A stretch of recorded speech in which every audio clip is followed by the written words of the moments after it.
जनवार एक छोटा सा आम गांव बुनियादी सुविधाओं की आस के साथ जीता हुआ। फिर एक दिन एक विदेशी महिला पहुंची। इसके बाद बच्चों के पैरों में लग गए पहिए। लेकिन ठहरिए, पहिए कहना गलत होगा।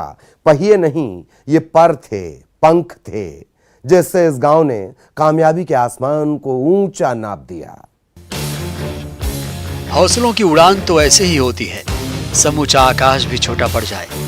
यहाँ तो गांव के हर घर से हर उम्र के बच्चे रोजाना इसी तरह पैरों के पहिए से आकाश नापने निकल पड़ते हैं। ये तस्वीरें आपको थोड़ा हैरान जरूर कर रही होंगी, लेकिन जनवार गांव की यही पहचान है। इस आदिवासी गांव में बच्चा बच्चा स्केटबोर्डिंग का महारथी है। दुनिया के साधन संपन्न देश के बच्चे इस एडवेंचर स्पोर्ट्स के शौकीन होते हैं। आपने चकाचौंध भरी तस्वीरें भी देखी होंगी, लेकिन मध्य प्रदेश के पन्ना जिले के आदिवासी गांव जनवार में भी घर घर स्केटर्स हैं। गांव के जिन बच्चों को स्थानीय ग्रामीण खेलों की भी पूरी जानकारी नहीं थी, आज वही बच्चे स्केटबोर्ड पर अच्छी खासी पकड़ रखते हैं। यही नहीं, इनमें से कईयों ने विदेशों में जाकर देश का परचम लहराया है। चैलेंज रखा था जो जहाँ से इंडिया के अंदर से स्केटर्स आए हुए थे, ताकि वो बच्चों को अवेयर हो सके कि स्केटबोर्डिंग क्या है।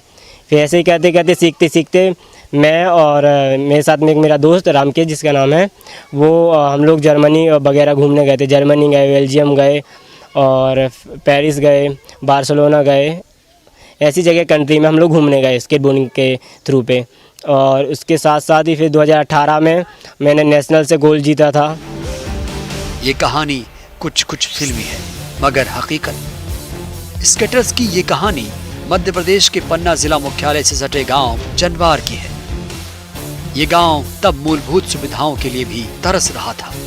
स्कूल था, मगर उसमें पढ़ने वाला कोई नहीं था। जंगल से जिंदगी का गुजारा करने वाले लोग थे, मगर अचानक एक दिन जर्मनी की एक विदेशी महिला पर्यटक की नजर इस आदिवासी गांव पर पड़ी और गांव की तस्वीर बदलने लगी। वो जर्मनी से यहाँ खजुराहो घूमने आई थी। जो हमारे पिछले सांसद जी थे, उनके कांटेक्ट से उन लोगों ने कुछ सोचा कि यहाँ पे मतलब एमपी में ऐसे कोई गांव ढूंढे जहाँ पे कुछ वो कर सके, स्कूल टाइप का कुछ खोल सकें।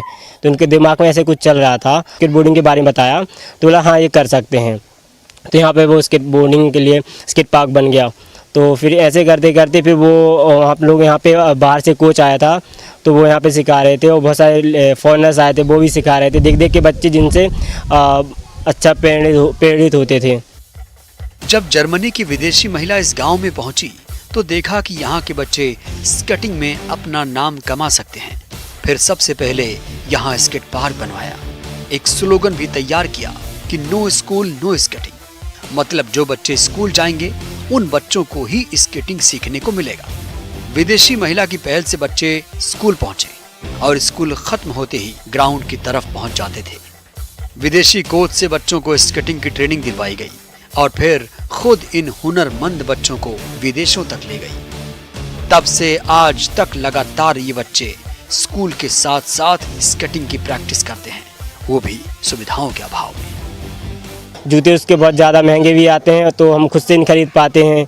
और तो मतलब उसको बहुत बार फट जाते हैं, तो उनको बहुत बार सिलाना पड़ता है। फिर उसको जोड़ के चला लेते हैं, मतलब काफ़ी महीने निकाल लेते हैं। तो जूतों की सबसे ज़्यादा मेन दिक्कत आती है। स्केटबोर्ड की दिक्कत आती है, जैसे टूट जाता है। जब हम लोग के हमारे पास होते हैं एनजीओ की तरफ से मिल जाती है सपोर्ट के, स्केटबोर्ड मिल जाते हैं। हौसले का ही नतीजा है कि जनवार गांव की स्केट गर्ल आशा गोड़ पहली लड़की है जो गांव की तंग गलियों से निकलकर देश की सरहदों को पार करते हुए विदेश गई। आत्मविश्वास के साथ फर्राटेदार अंग्रेजी बोलने वाली गरीब परिवार की इस आदिवासी लड़की ने वर्ष 2018 में चीन के नानजिंग शहर में आयोजित एशियाई देशों की स्केटिंग प्रतियोगिता में हिस्सा लिया था।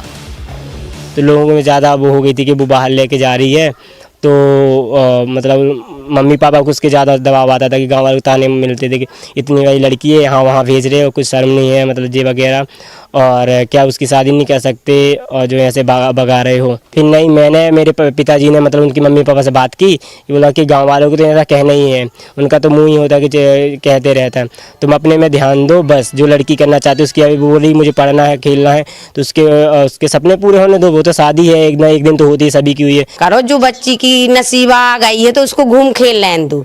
आप नहीं कुछ कर पाओगे, जितने उसके वो कर देगी, घूम लेगी फिर लेगी। आपकी क्या औकात है कि आप पन्ना भी ढंग से घुमा लो। बिटिया भी बोली कि मम्मी एक काम करो, किसी की ना मानो, हम आप विश्वास मानो, हम आपके साथ में धोखा ना दे हैं। जितना समय का हमारा वीजा ईजा कुछ भी बने उतने दिन हम रहे हैं, उसके बाद हम आपके पास आ जाए हैं।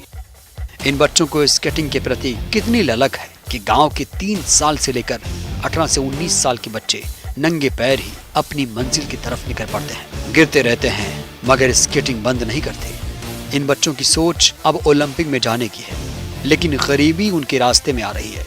अगर सरकार मदद करे तो ये ओलंपिक में गोल्ड मेडल लाने का भी मादा रखते हैं।